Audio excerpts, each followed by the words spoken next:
Il y a toujours des critères de base, à savoir la qualité propre de l'image, son cadrage, sa netteté évidemment. Les choix vraiment définitifs sont apparus assez facilement et assez rapidement. J'avais souvent un point de vue un peu décalé sur les photos. C'est une bonne chose peut-être pour un jury d'avoir des avis un peu différents.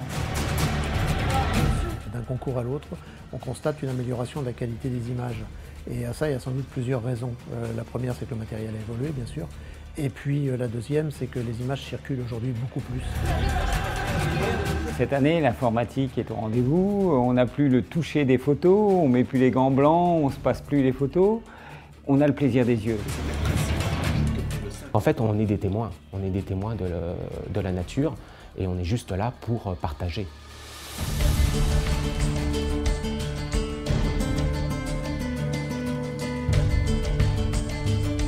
C'est une catégorie un petit peu difficile parce qu'évidemment on a tendance à évacuer les photos qui sont un peu trop artificielles. Il ne faut pas que la fleur soit trop belle ou trop présente, sinon on dit ça c'est calendrier des postes.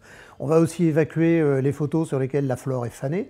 Et finalement on recherche une photo qui colle au thème et qui soit en même temps esthétique et documentaire. C'était le cas de celle-ci, c'était vraiment la meilleure de la catégorie, c'était dégagé tout de suite. C'est un Eudicnem criard, il est dans son environnement, on le voit bien avec ses galets. Il y a une petite fleur qui est présente derrière, qui donne un brin de couleur. Et puis il a une attitude qui est plus au jury. Les attitudes, c'est aussi quelque chose de très important. On essaie de ne pas avoir des oiseaux statiques, il faut que la photo raconte quelque chose. N'oublions pas que la photo, c'est un instantané, et il faut, avec cet instantané, raconter une histoire. Il faut que les gens aient l'impression de voir bouger l'oiseau.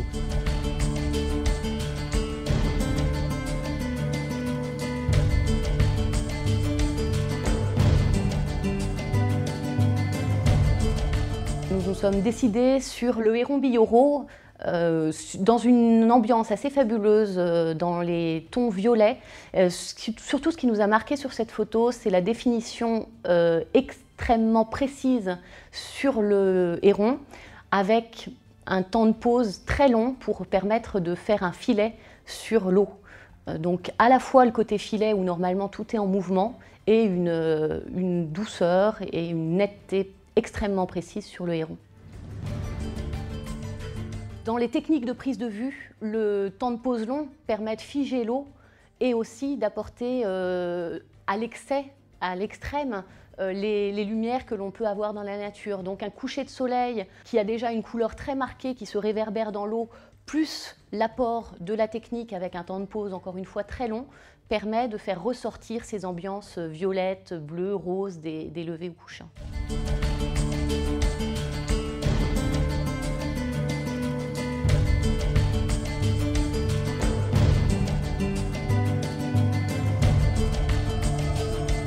C'est vrai que c'est vraiment une photo qui est typiquement urbaine.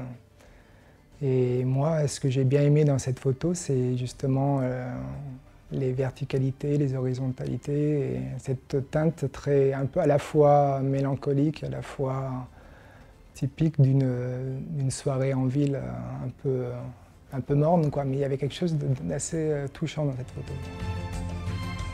La solitude de l'oiseau, le côté un peu froid de la ville, et le côté aussi original, puisque c'est un grand-duc d'Europe, et c'est un oiseau qui était assez rare en Europe il y a quelques dizaines d'années, et qui est en train de coloniser de plus en plus les villes. Et donc c'est aussi intéressant au niveau tendance, quoi, pour l'espèce.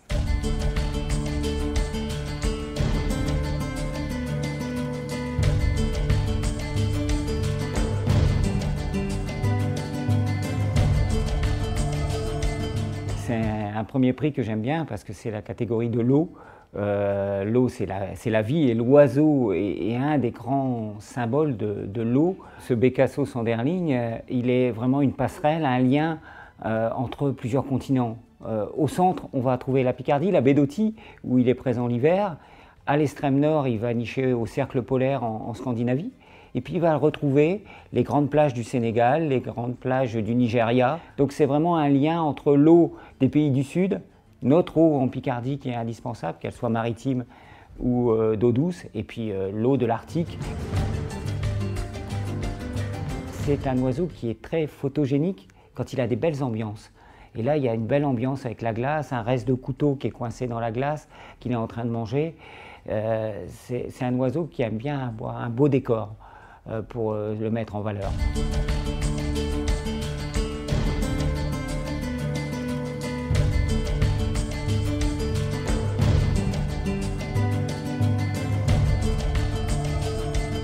Alors là, cette photo, c'est une photo qu'on a choisie dans la catégorie les oiseaux en famille. Et curieusement, c'est une photo un petit peu exotique. C'est l'une des rares photos d'espèces lointaines qui nécessitent un voyage qu'on ait eu dans le concours. Donc c'est du manchot empereur. C'est pas un oiseau très farouche, on l'approche assez facilement. Donc comme tous les oiseaux dans ces contrées-là, on peut s'approcher très très près. Vous avez des photographes qui vont s'approcher à 1 mètre. On n'a pas du tout les mêmes conditions qu'en France. Vous voulez photographier un oiseau, vous ne l'approcherez pas à 1 mètre. Un manchot, vous pouvez l'approcher très facilement. Si on l'a choisi, c'est simplement parce qu'il y a un couple avec son jeune. Le cadrage est très serré, on a le regard affectueux vers le petit qui lève les yeux vers les parents. Donc on est en plein au cœur de l'action, c'est une famille et c'est vraiment décidé immédiatement, présenté immédiatement comme étant la première photo de sa catégorie. Alors en plus, s'ajoute à ça le fait qu'elle est graphique, colorée, donc elle a battu toutes les autres immédiatement.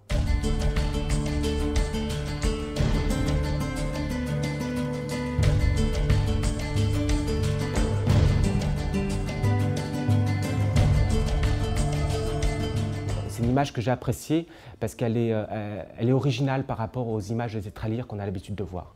Donc souvent les images de tétralyres ont été réalisées en Suède ou en Finlande, donc soit dans des toundras, donc un biotope souvent identique, ou dans un paysage de neige. Et donc là, elle était originale par l'ambiance qu'elle dégageait. En plus, c'est une image qui a été réalisée visiblement dans les Alpes. Donc c'est une région où le tétralyre est encore présent, mais vraiment se raréfie énormément. Donc ça rend d'autant plus difficile de réaliser ce genre d'image. C'est plus une image naturaliste par rapport au Grand Prix, où là il y a plus une dimension artistique. Mais la photographie c'est aussi ça, et on ne peut pas dissocier forcément les deux branches de la photographie, à savoir le naturaliste et l'artistique. C'est le genre d'image qui n'est pas réalisé en 5 minutes. Donc il y a un long travail derrière. Un long travail de repérage, d'installation d'affût et aussi de présence au moment de la parade.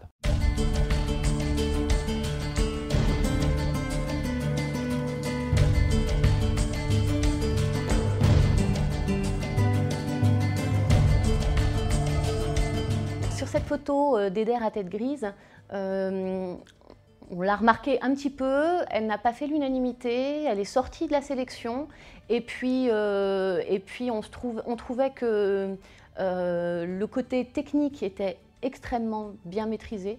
Réussir à avoir le dynamisme, à avoir un filet réussi en plus aussi proche du bord de l'eau, vraiment l'Eider rase complètement l'eau, c'est très difficile pour l'autofocus de capter l'oiseau et énormément de boîtiers se font piéger et vont toucher l'eau et font la netteté sur l'eau.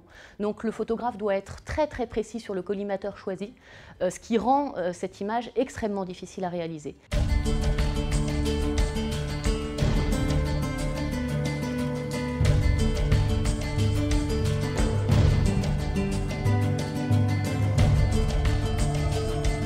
Le Grand Prix a été attribué à une image qui a été ressortie de la catégorie l'oiseau et l'eau. En fait, c'est une image qui nous a tous frappés à la première vision. C'est en fait une image qui représente un cincle posé sur un rocher. Le cincle, il vit dans les petits torrents de montagne ou de régions un peu comme les Ardennes françaises, etc. Donc il a différents perchoirs, en effet, sur lesquels il peut venir se poser régulièrement. Après, la difficulté, évidemment, c'est de trouver un perchoir qui soit à la fois esthétique. Et là, visiblement, dans cette image, il y a eu une recherche du perchoir avec cette mini cascade pour réaliser ce filet, en fait. Donc il y a une ambiance très particulière. Donc c'est une image qui est à la fois esthétique, de par la composition et ce filet d'eau, et aussi technique, puisque en fait, voilà, il fallait choisir les bons paramètres pour réaliser cette dynamique.